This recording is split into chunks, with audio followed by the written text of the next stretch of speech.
Hey, you. Welcome back to the channel. And guys, today I want to talk about presidential candidate um, Andrew Yang, who's running for office in 2020. And what's unique about Mr. Andrew Yang is he's running on the Universal Basic Income platform.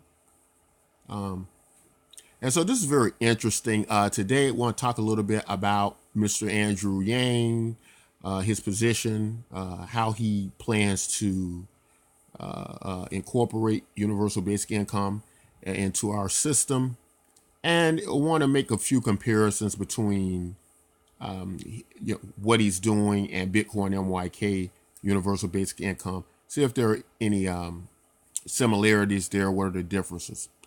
Um, And so Mr. Andrew Yang is a Chinese American. He's pictured here to the left of President Barack Obama. He had met with the president in several meetings dealing with Venture America, a company that he launched, or an initiative to give young entrepreneurs in inner cities, places like Detroit and other economically challenged areas, to create businesses and jobs. And he was able to create a significant amount of jobs through this program. And he's also a businessman, CEO, understands the economy well, an author who's wrote several books. And listening to him because I just really found out who he was, but I can see he's starting to get popular. People are starting to really listen to him. But I can tell you right off, I really like his energy. I like this guy. I like this guy, but I want to do a little bit more research on him before I can say that he has my vote. Now he does. I'm about 90% there of giving him my vote. So that just goes to show you the kind of impression he makes. And I'm usually pretty careful about candidates, and I really want to know their positions, but it's just something about his energy and his research that made a lot of sense to me as I listened to him speak. And I invite you all to, look at his platform and, and make your own decisions about him. But very interesting candidate, very interesting. I'm glad he's running. Now, where I'm a little bit concerned about Mr. Andrew Yang is, it's not how he's coming off, but it's very easy to start to compare candidates to one another. And I think what problem could happen with Mr. Andrew Yang is he can get compared to Bernie Sanders. And Bernie Sanders, of course, was run on Democrat socialism. It's a vast difference though in what Mr. Andrew Yang's talking about and what Bernie Sanders was doing, and also which was what was kind of a big difference I find in Andrew Yang is that he has a very business-like approach. So with Bernie Sanders, it just felt more like a career politician, and him trying to demonize companies and people who make a lot of money just because they make a lot of money, and that's not what Andrew Yang is doing. Andrew Yang has come up with a universal basic income of about $1,000 per month to every adult, and he's arguing the case on his platform about how that can actually improve our economy, that is for everybody, and that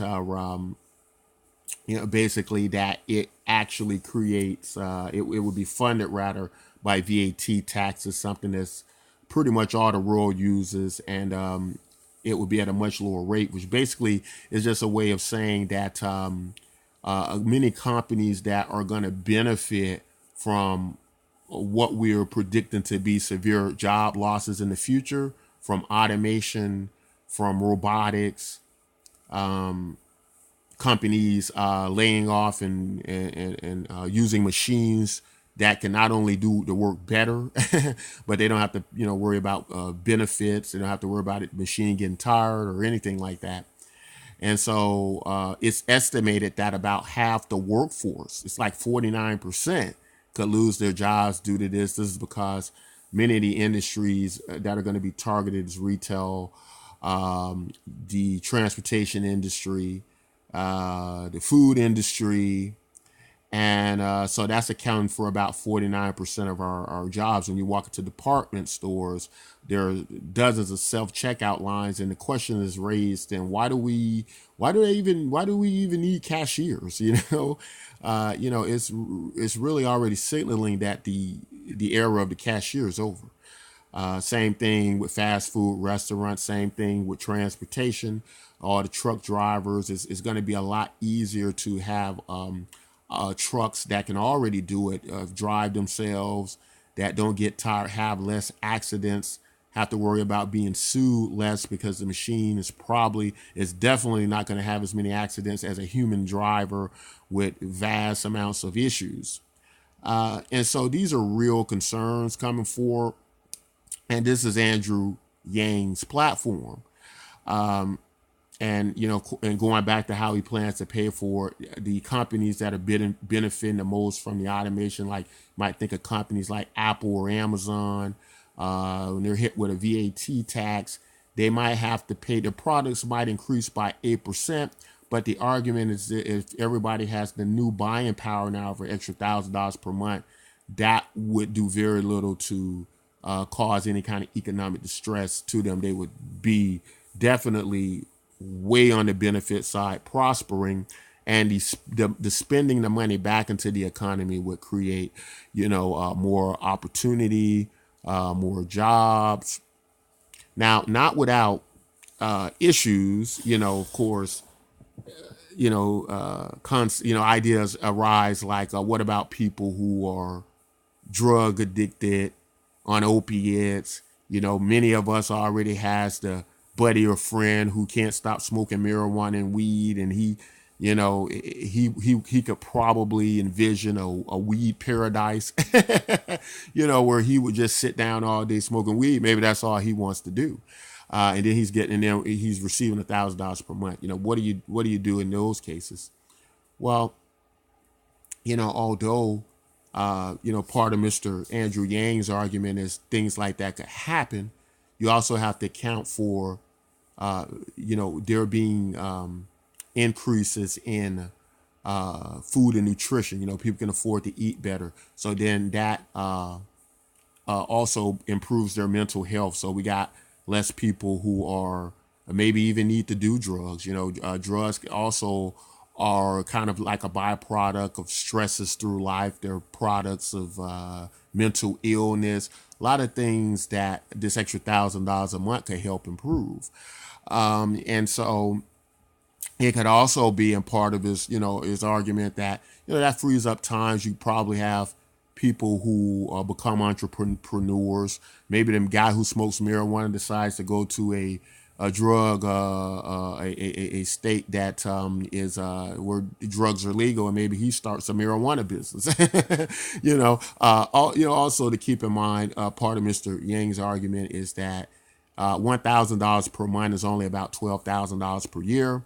And the average American probably makes around $24,000 a year, which means probably not going to stop working. In fact, it's going to actually incentivize them in some cases to work more, and then they won't have the stresses of not making enough money, but then have a little extra spending money to get over the hump and do some of the things that they want to do in life. So a lot of people like this guy, Mr. Andrew Yang, and I think he's going to be a big force in this next upcoming election. I think he's going to be even a more stronger, have more of even a stronger impact than Bernie Sanders, because this guy really understands the economy and he makes sense. Also, the $1,000 per month is also included as part of social programs and welfare systems. So that means that people are already collecting social programs and welfare. If they're already collecting like $1,000 per month, then there would be no need to give them the $1,000 per month. This would go out to everyone else. So, the idea of this is just solve a lot of problems across the board, economically, in the problems with automation in the workplace, with the robots taking jobs and various things like that. Also something to think about. I think is what we hear a lot is that, oh, these programs, these ideas, they're nothing but communism, they're nothing but socialism. And what happens is you're taking money from someone else who has more money. So you're taking it and you're making everybody lazy. You're giving them money; they don't have to work, so they're not going to go to work. And you're taking it away from people who have, through ingenuity and invention, created this, this wealth, this money. And so what I take from that is that whereas that argument is very true in many ways, I think the problem is you can't have it both ways. Are we going to accept that uh, uh, automation and robotics is, people are going to be able to create these robots and companies and do all the works from humans, leaving the human state of value in perhaps maybe a lower place. And if we accept that, and if that's the route we want to take, if we want total freedom of people being able to earn whatever they want and do the things they want within our society, then we can't really complain about jobs then, because if a company or a corporation can go and create robots that can do all the jobs of people, I would look at it as it being their right to do that and create all these robots that do all these jobs. And if we say that it is only fair that we have the right and freedom to earn, and we shouldn't have to pay for somebody else, then I kind of look at that too as then we shouldn't have to provide a job for someone else, right? So I think it's a matter of, we just have to decide what type of people we want to be. That's just like when companies back pre-1920s, they would create these big companies, and they would innovate and kind of monopolize, right? Buy up all the businesses and lands, and then we go, oh no, that's not right. You can't buy up all the businesses and companies to keep people from working and control all these enterprises. So we implemented antitrust laws. We stopped all these monopolies. But then it's kind of weird where we can have companies create robots that cuts 49% of the entire workforce, and we're okay with that. We're still arguing for the freedom to be able to do that. So I think it's just coming down to, we have to really take a step back and look at what type of society do we want to be. Is this the route we'd like to take? So these are, some of Mr. Andrew Yang's arguments. I do have to do a lot more research on his policies and his stance, but I think I got the gist of it, and it's very interesting to see what happens with him going forward. I'm going to pay close attention to him, and I really like this guy. I don't really talk about my political positions a lot, but it's very conservative. And what I mean by conservative, I'm the type, if something costs, more, I think outside my living means, I'm not going to purchase it. I want to be in a sustainability situation. So I'm very conservative in those matters. So I understand all the arguments. But then there's a second argument to this, that if you are on that conservative side and you are the type that you wish to say things like, oh, this is socialism, this is a type of communism, and automation does take these jobs, then I think it becomes more of a situation of, would you rather it be more so the government spending and handling this, or the money going back to the people? And Mr. Andrew Yang, he went to talk about how this isn't a new concept, that this was almost passed in Congress, but I believe it was was it the Democrats, I believe, wanted more income for the program per month, and that's what hung Congress up. I have to check my history on that, but I believe that's happened. But over 1,000 economists were in support of universal basic income because they had been fearing automation coming in the 1970s. And so great economists like Milton Friedman was for it. Civil rights leaders like Dr. Martin Luther King were for it. So there's a lot of people who saw that this would be a solution, and Congress was about to pass it, but they just kind of pushed it a little bit too far, and that's what caused the hang up. So these aren't new concepts, they're just kind of repeating. So I think that kind of covers as much as Mr. Andrew Yang's platform as I can at this point in time. I'm going to leave some links in the description so you can check out his presidential campaign and his views. I think they're very interesting, and if you're interested in universal basic income, I think you're really going to like him.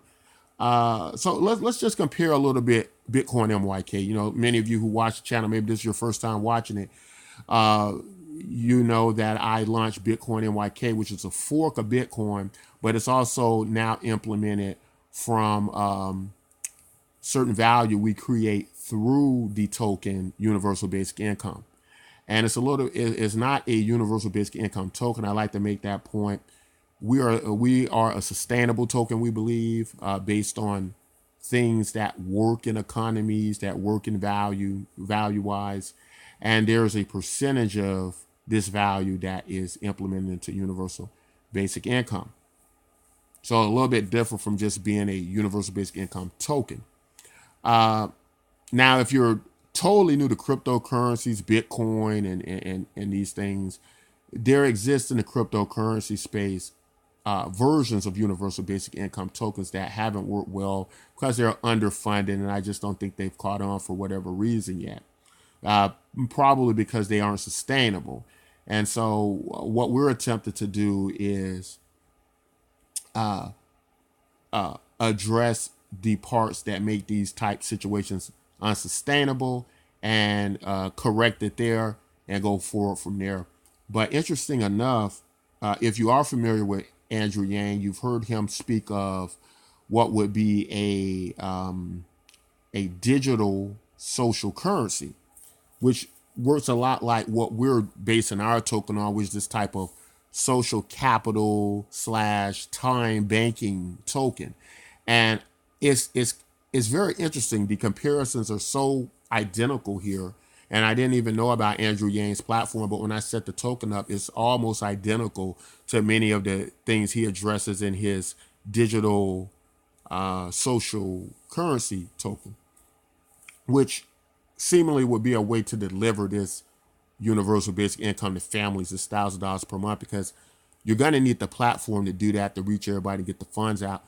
Blockchain technology, what Bitcoin NYK uses, makes it very easy for us to do that. We already had a platform set up, but just going over some of the comparisons and some differences that we can find them. Of course, the idea what he has for the social aspect of it, time banking, where people actually put the value in the token from what they do and how they exchange their values with one another. We use the blockchain and digital technology in order to make that possible by exchanging value from one person to another over several blockchains, over several value consensus models. And we'll leave links in the description to go deeper into detail if you're new. But we invite you to, if you're interested in universal basic income, this token is for you. So we definitely want you to come over and take a look at it. But there are a lot of similarities in what he's saying about that digital social currency token that seemingly he would want to use in order to implement this $1,000 per month to everyone. Another similarity, before we even knew about his platform, we also came up with the idea $1,000 per month is what we would be giving out in value to people, and that would be the hope.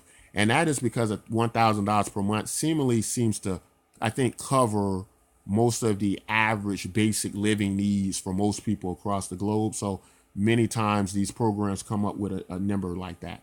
So we're very similar on that. We're the same on that, actually. What I think is a little bit different is, of course, in this program, they would have to tax big companies and big corporations. We use a different approach.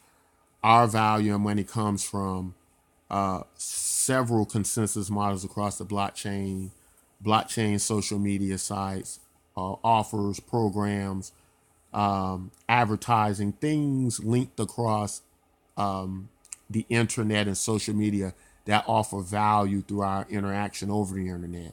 So in many ways, in the basic ideas of how money is made across the internet, it goes back into Bitcoin and YK through use of a kind of huge social media platform that's linked like a hub to many others.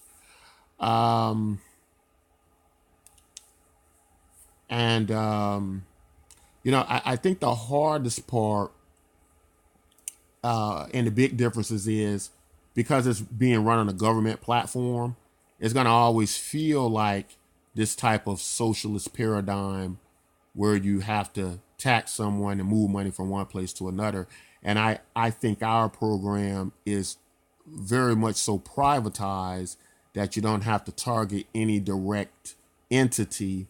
I think that is probably going to be digested a lot, better by a lot of people, especially people who don't like programs like this.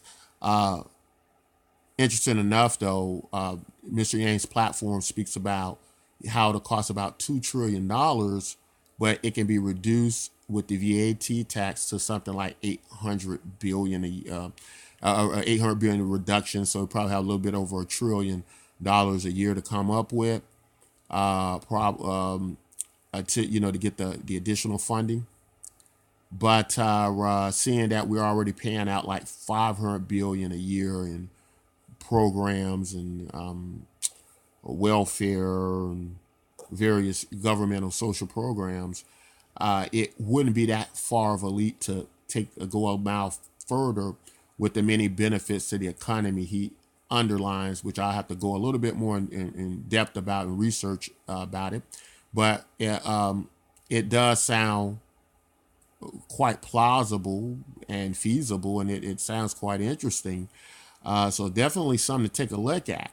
But those are about the differences between the two platforms. I just thought it'd be interesting, especially a lot of you who are interested in Andrew Yang, that you might want to check us out. We are testing this model now, and I think it's going to be quite interesting. And it's something that you can do now, while hopefully we will get to see someone like Mr. Andrew Yang in the White House who can solve problems, not just for a few people, but for the overall economy, and give people their dignity and value back, something that I think gets lost a lot in our conversations with these systems. We forget about human dignity, and we tend to focus on, I just want all my money to myself. I don't want to give this person anything. But when you look further into the economy and understanding how money moves, how value moves, what people do with money, that you have entrepreneurs pop up here and there. They use that money to fund various programs, that they use a little money over here to improve their health. So later on down the road, you don't have to pay for their disability. You don't have to pay for their medical insurance. It's so much that goes into this that it does take a little research and being a little bit more informed. And, I understand that, we live in a world now where that's becoming very harder to do because, people tend to, who wants the problems? That's why we have leaders, we hire them because we don't want to deal with the issues. We rather they deal with them, put on someone else's shoulders.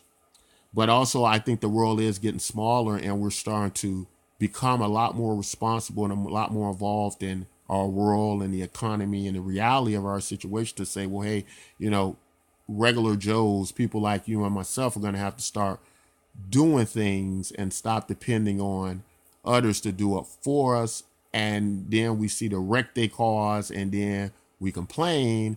But sometimes you got to roll up your sleeves and get involved and try to do the things to make the system better as well. But guys, that's all I got today. I hope you liked and enjoyed the content. If you're in a universal basic income and building value, social capital with people where the value comes from us, feel free to check out our website, Bitcoin NYK. Get involved with that. Check out Andrew Yang's platform.